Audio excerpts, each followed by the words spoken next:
dúpẹ́ omi máa fi yín rere. Ọpẹ́ ló yẹ mí, ọpẹ́ ló yẹ mí. Alase Nimi ìrẹ ńkọ́. Ó máa ń dá kéèyàn máa dúpẹ́ ní gbogbo ọjọ́ ni. Ẹ kú dédé àsìkò yìí ẹ̀yin ará mi nílé lóko ní gbogbo ibi tí ẹ ti ń wò mí. Ẹ ṣé tẹ́ máa ń darapọ̀ mọ́ mi, mo nífẹ̀ẹ́ sí yín púpọ̀ lọ́pọ̀. Kí ni mo wá mú wá fún yín lénìí o? Ọbẹ̀ panla dídín. Ẹ mọ̀ ògbó kéré ó simple. Ẹ jẹ́ farabalẹ̀ kí n kọ́ yín mo ṣe máa ń kọ́ yín náà. The twist tí máa ń mú wá fún yín ṣó ti yé yín òun mo fẹ́ fi ràn yín lénìí. Ọbẹ̀ ẹja panla. A ti lọ sọ́jà àti ra panla, a dẹ̀ ti neat ẹ̀. Ẹ ti rí bí panla ṣe máa ń rí lélẹ̀ ṣó ti yé yín. So a ti neat ẹ̀, ó ti mọ́ tónítóní. Ẹ máa try láti máa fọ ẹja yín o so that gbogbo ẹ̀ ó máa ṣe kí ni ó máa zengemenge ẹja bí kẹ́ yọ gbogbo ìfun ẹja ṣó ti yé yín. Ẹ má sọ pé ìdọ̀tí ló ń jẹ́ kẹja wú, àìmọ́tótó nìyẹn ṣó ti yé yín. So nísìnyí àti fọ ẹja yìí, the next thing for me to do òun ni pé àwọn èròjà táwọn fi ṣe ò pọ̀ rárá. Ata lílọ̀ ṣe ti rí ata lílọ̀ yà kí la lọ síbí tàtàṣé rodo tòmátì.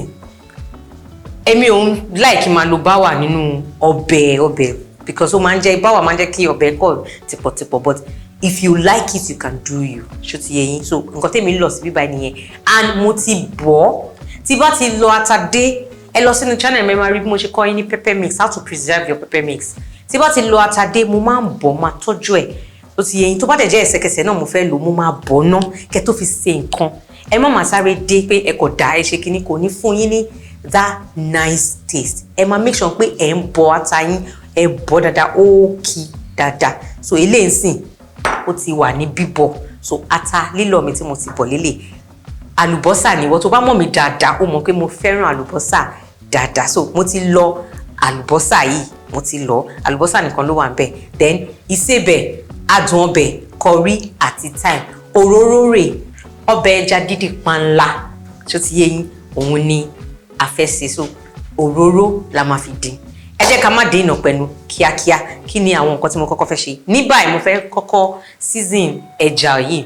Ṣé rí nǹkan kan ní òjé ẹja? Tẹ́ bá ra ẹja ẹlòmíràn ní òun ṣe ẹja kan kò dùn àbí nǹkan. Gbogbo ẹja ló máa ń rí bẹ́ẹ̀ nígbà míì. But ẹ try láti máa kọ́kọ́ marinate. Kò bá yẹ pé ẹ fẹ́ sè ní òmóyò ni. Ẹ kọ́kọ́ try láti fi season yín pa kó dúró. Àwọn seasoning yín èmi làwọn nǹkan tẹ́ fẹ́ fi pa kó dúró fún like 10 to 15 minutes. A ti wọnú ẹ̀ dáadáa. Ẹ wà so sure pé ẹja yẹn on its own ó dùn ṣó ti yé yín bẹ́ẹ̀ ni. So nísìnyí nǹkan tí mo fẹ́ ṣe lélẹ̀ Adun Obe lélẹ̀ ní ráńpẹ́. Mo ti fọwọ́ mi mọ́ dáadáa. So màá kàn fi rọra yí ẹja yẹn báyìí ṣó ti yé yín.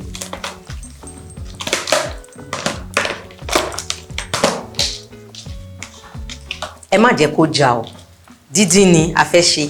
So kò ní make sense kí ọbẹ̀ ẹja kí ẹja yìí kó ní iyọ̀ púpọ̀ àbí kó ní adùn ọbẹ̀ púpọ̀. Ìwọ̀ntúnwọ̀nsì ni. Ṣé rí pé adùn ọbẹ̀ mo fi ń pa, mo ti fi wọnú ẹ̀ dáadáa. So mo máa filẹ̀ for like 10 or 15 minutes. Ẹni tó bá jẹ́ pé ẹ fẹ́ rush pé ẹ fẹ́ sáré ṣe kó tẹ̀ pé ẹ sáré lọ gbé sínú fridge ṣó ti yé yín. So coolness yẹn á jẹ́ kó tètè marinate ṣó ti yé yín. So báyìí ni. So ẹ̀yin tẹ́ bá dẹ̀ fẹ́ fi sínú fridge ẹ lè filẹ̀ for a while kó kọ̀ wọ inú ẹ̀ ni. So ẹ wo Isebe kínkínní náà ni ní ráńpẹ́. Ẹ fẹ́ máa dín ẹja pamọ́ bí pé a fẹ́ fi mọ̀gì kẹ́ máa rí pé iyọ̀ rèé Adun Obe rèé ó ti pọ̀ jù náà. So ní ìwọ̀ntúnwọ̀nsì ní gbogbo ẹ̀bọ̀ ẹ fi make sure pé ẹ fi pa ẹ ti bí mo fi ń ṣe ẹ fi pa rẹ̀ dáadáa. That is after tẹ́ bá ti fọ ẹja yín o. Ẹ ha ẹja dáadáa kẹ́ fọ lọ́jà kẹ́ fọ tẹ́ bá ti dé látọjà ṣó ti yé yín. So òun lélẹ̀ báyìí. So nǹkan tí máa ṣe next máa gbé báyìí. Ẹ rí mo ìrora ń tò máa ṣe báyìí torí mi ò fẹ́ gbé sínú fridge. Mo kàn fẹ́ kó ṣiṣẹ́ ọwọ́ ẹ̀ 10 to 15 minutes ṣá máa padà wá. Mo make sure pé nǹkan máa ń tètè mú ẹja ṣe ti yé yín. Ẹja ń pẹ́ even sísè ẹ̀ gbogbo ẹ̀ kò ń pẹ́. So you can be rest assured pé gbogbo àwọn kìíní kò ní mu. So báyìí ẹ jẹ́ kí àwa ṣe kí ni àwa rọra fi ní twist tèmi máa ń láì. Tẹ́ bá fi àlùbọ́sà po ara ẹja ó máa fún yín ní ṣe tẹ́ bá ń jẹ ó máa dùn torí ẹ̀ mo ṣe grate àlùbọ́sà yẹn so báyìí ẹ ti rí kọfí sí báyìí ó máa dàbí pé ẹ̀ ń ṣe kò ní jọmọ́ pé ṣé grílì ni àbí kò ń ṣe kinní.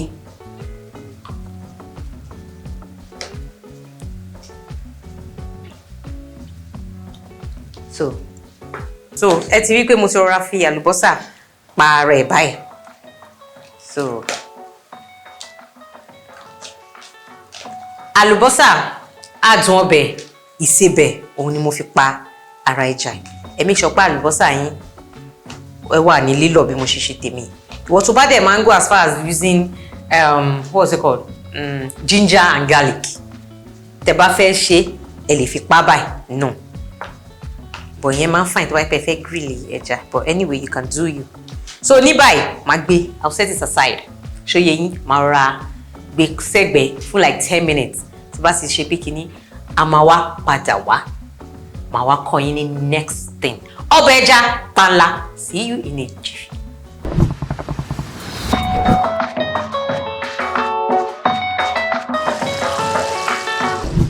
ẹ káàbọ̀ padà so ó ti tó like 15 minutes mo sọ fún yín pé máa dúró fún like 10 to 15 minutes so mo jẹ́ kí gbogbo èlò tí mo fi sí yẹn yẹn adùn ọbẹ̀ ìsebẹ̀ àti àlùbọ́sà mo jẹ́ kó wọnú kán marry ara wọn dáadáa nínú ẹja mi meanwhile tẹ́ bá ti rí inú pot already ó ti ń sọkùtù wọ̀wọ̀ lọ kí ló ń sọkùtù wọ̀wọ̀ òróró àti àlùbọ́sà àwọn yẹn ti rọra ń marry ara wọn tó bá ti marry ara wọn dé bí mo ṣe fẹ́ like maybe 2 to 3 minutes ó ti yẹ yín mo ti rọra ń dín lọ tẹ́lẹ̀ àmì ó ti wà nú ẹ̀ ó ti ẹ ṣáà ń gbọ́ sound yẹn already so tó bá ti gbóná dáadáa òjí ẹja dídín náà ni pé ẹ má jẹ́ kí òróró yín kó má ẹ jẹ́ kó gbóná bọ̀ kó má gbóná jù tó ti yẹ yín èyí rí i pé so that ẹ bá fi ẹja sí ẹja yẹn ò ní máa fa òróró mi kòkò ní lọ jókòó rẹpẹtẹ sínú òróró tó ti yẹ yín so ẹ jẹ́ kó gbóná then tó bá kò ní máa lẹ̀ mọ́ pot yín tó ti yẹ yín bẹ́ẹ̀ yẹn so òun nìyí sìn àlùbọ́sà yẹn ti ẹ̀yẹn try trick yìí ẹ fi àlùbọ́sà sí òróró tẹ́ fẹ́ fi dín ẹja oh it will take it to another level ó ti ń ta ní báyìí màá try láti kó ẹja sí ní sharp sharp.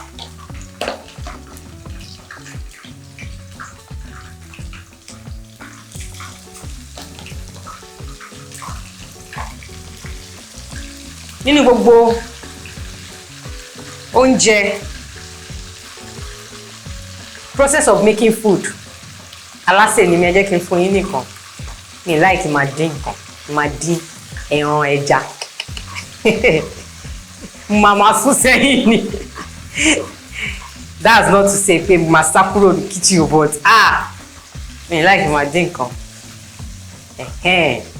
so tẹ́ bá rí pé ó ń ta pàpàpàpà ẹ fẹ́ jẹ́ kó wà mẹ́sọ̀ ẹ rọra cover pọ́ọ̀tù yín díẹ̀ báyìí tẹ́ bá cover ẹ̀ tán ó máa sè ni òru kìíní yẹn tó bá ní ó máa omi kò ní tètè jẹ́ kó dín tó ti yẹ yín sọ ẹ rọra ṣe báyìí bọ̀ ní tèmi ẹ filẹ̀ kò ta tó bí mo ṣe tó rẹ̀ mo ṣe rọra mú pọ́ọ̀tù tó yẹ pé tó bá tiẹ̀ ta kò ní mẹ́sọ̀ gbogbo àyíká mi tó ti yẹ yín ẹ jẹ́ ká filẹ̀ fún like 2 to 3 minutes torí irú ẹja báyìí ó máa ń da ẹ jẹ́ kó díngbẹ wọnú ó ṣe pé kó dún kárakábọ̀ ẹ jẹ́ kó díngbẹ wọnú so that tẹ́ bá máa tán ẹ̀ kò ní máa túká that is the trick pé ẹ̀ ń dín ẹja torí ẹlẹ́mìí máa ní òun ń dín ẹja kóun tó tán ẹ̀ ó ti lẹ̀ ó ń túká no ẹ máa fílẹ̀ ẹ jẹ́ kó ṣiṣẹ́ ọwọ́ ẹ̀ ṣó ti yé yín so ẹ jẹ́ ká fún ní like maybe 5 minutes ká tó wá tán ẹ̀ golden brown fish là ń dúró dé ẹja panla mò ń bọ̀.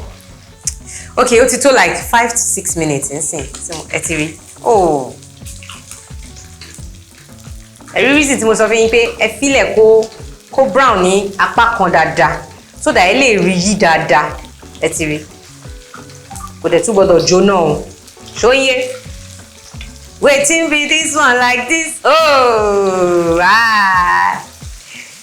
survivor ṣe ti rí báyìí. So nísìn this òdìkejì báyìí ó máa tètè dín so a dẹ̀ fẹ́ kó ṣó ti yé kó má gbẹ kàràkàrà jù kàràkàrà Ẹ wá ní mo ṣe rí bẹ́ẹ̀ ló máa ń da kéèyàn wá múnú ara ẹ̀dùn nínú kitchen. So tó bá ti gbẹ tíntìní tó bá mi mo ní tó bá gbẹ tó bá ti fry tíntìní àwa máa kó next batch dé then máa dín off camera tán fún yín ṣòye. So kẹ́ má ní mo fẹ́ ṣòjòrò ojú ẹja yẹn ti rí mo ti yọ o ó máa ń da òun ló máa ń pa tó máa ń ta pàù tẹ́ bá ń dín so it's better tẹ́ bá ti ṣan ẹja yín kẹ́ yọ ojú ẹ̀ lóde rabata ojú ẹja ló mọ̀ so ẹ yọ ojú ẹ̀ to avoid pé ó máa ṣe pàù tí òróró bá ti wọnú ẹ̀ gan ó kọ́ máa pàù so kó dẹ̀ má lọ kọ́ sí kíní so nísìnyí eléyìí ti dín tó ní tèmi màá wá kó orí ẹja tó kù yẹn màá dín off camera then the next time tí wọ́n máa padà wá báyìí mo fẹ́ ṣe process wá ṣe fẹ́ ṣe ata dídín panla stew tẹ́lẹ̀ fi ṣe ìrẹsì àsáró ni any kind of meal tó bá wù yín.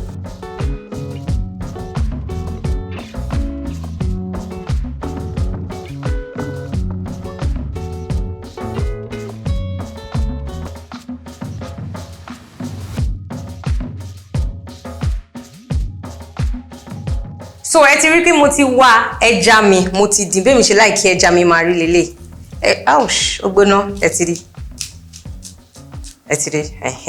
bó ṣe ó soft nínú ó wà crunchy níta kò dín jù so nísìnyí òróró ẹja mi yẹn náà la máa fi tẹ̀síwájú nípa kíkanrin bá ṣe fẹ́ ṣe ọbẹ̀ ajá panla wa yìí so àlùbọ́sà yìí òróró yìí ti gbóná so be careful.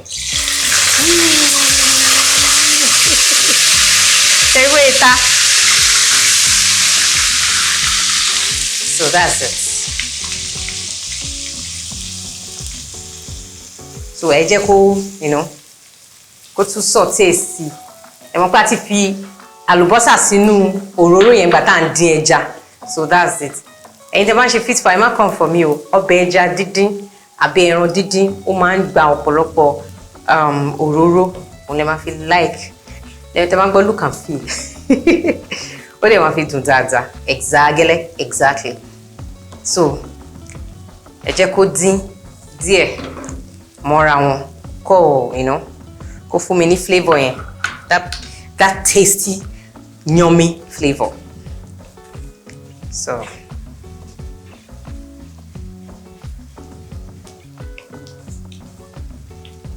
alright now màá wá ṣe kíni màá gbé ata lílọ mi mo sọ fún yín pé mo ti bọ̀ ọ́ so ẹ jẹ́ ká rọra dá sí so quantity ẹja yín àti ata yín tẹ́ bá ṣe fẹ́ sí ni èmi máa ń like máa lo ọbẹ̀ ata pepper mix púpọ̀ nínú ọbẹ̀ ẹja dídín ni àbí ẹran dídín because ọbẹ̀ dídín máa ń fa ata mu ẹ máa ti ṣetán ẹ máa wò pé ó ṣe wá tíìkì báyìí ṣé you understand so that's it ọbẹ̀ dídín ó máa ń fa ata mu so you might want to increase the pepper mix tẹ́ bá ń dín tẹ́ bá wò pé ó ti pọ̀ jù ẹja mélòó ló wà ńbẹ̀ tí mo kó sí or something ṣé ó ti yé yín so bí bó ṣe jẹ́ nìyẹn so báyìí sìn a máa filẹ̀ òun náà máa dín ó máa sọkútù wọ̀wọ̀ òróró yẹn á túbọ̀ léfò dáadáa ìléfò á túbọ̀ léfò sí bẹ́ẹ̀ yẹn so nǹkan tí mo fẹ́ ṣe next ni pé máa rọra fi adùn ọbẹ̀ máa rọra fi sí ẹ̀rọ má gbàgbé o wọ̀ntúnwọ̀nsì ni because a ti fi adùn ọbẹ̀ àti sebẹ̀ àti fi pa ẹja yẹn o so ẹ má jẹ́ kí ó mu o then a little pinch of curry and a little thyme ọbẹ̀ yìí kò sí kọ̀tà ẹ lè fi jẹ iṣu bíbọ̀ lásán ẹ lè fi jẹ porridge ẹ lè fi jẹ white rice ẹ lè fi jẹ white spag so òun nìyẹn ẹ jẹ́ ká fún níbi like 10 minutes kó dín dáadáa ẹ fílẹ̀ kó dín dáadáa kí gbogbo èròjà tá fi sí yẹn kó sọkútù wọ̀ kó sẹ̀ǹgẹ̀mẹ̀ǹgẹ̀ wọnú ẹ̀.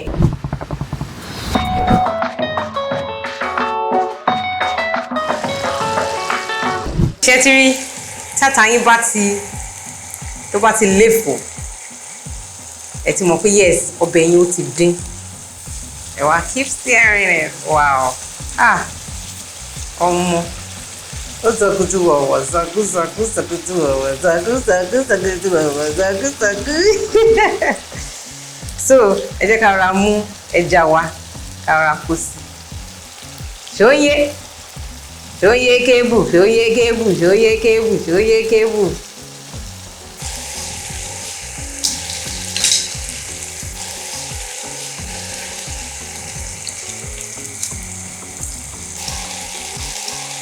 ọbẹ̀ ẹja èèyàn ń rò but dídín provide pé ẹ ti dín so ẹ mọ̀ ó ti máa farajọ so you can actually turn it with wooden spoon ẹ má dẹ̀ rò pé ọṣà ti dín o ṣẹ́rí nǹkan tí mo sọ fún yín pé ó máa ń fa ọbẹ̀ mu ẹ̀rí mélòó mo kó sínú ẹ̀sìn tó ti fa ọbẹ̀ mu so bẹ́ẹ̀ mi ṣe máa ń ṣe o tí bá ti ra orí ẹja bẹ́ẹ̀ yẹn bá ti dín ìdí bá rí pé kò tóbi jù ni máa fi sínú ọbẹ̀ àwọn méjì yìí chatting lọ̀rọ̀ wọn ẹ̀wọ̀n kan tó máa fi mú ìdá kí n fi mú custard àbí kí n fi mú ògì or gààrí so máa ń dín ẹja dídín pamọ́ nǹkan tí mo dẹ̀ máa ń keep ní orí ṣó ti yé yín mi really like máa kó orí sọ́bẹ̀ I'm sure I'm not the only one so ẹ̀rí pé ó thick ọbẹ̀ dídín ni ẹ má jẹ́ kí omi kó pọ̀ jù omi kínkínní ni máa fi rọra sí láti lè thicken ẹ̀ up díẹ̀ sí and ọbẹ̀ dídín jẹ́ nǹkan tẹ́ bá ṣe ń gbé kaná mo máa dín sí provided pé ẹ dín dáadáa láti ilẹ̀ ṣó yé yín.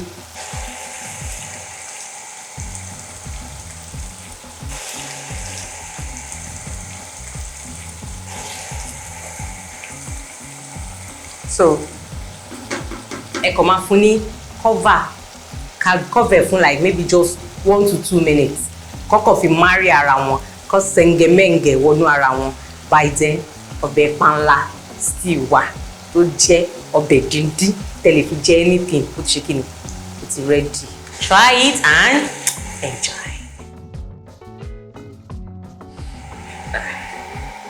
Hulala shios.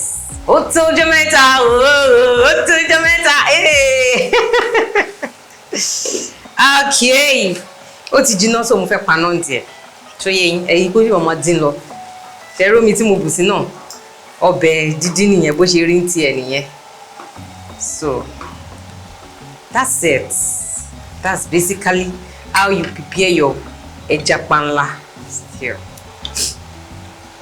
Oh. ẹ lè fi jẹ anything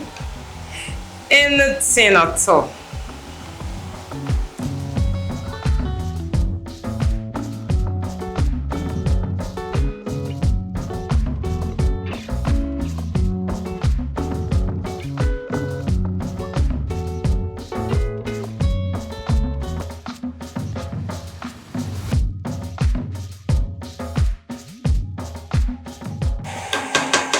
Wow, it's really muy serve.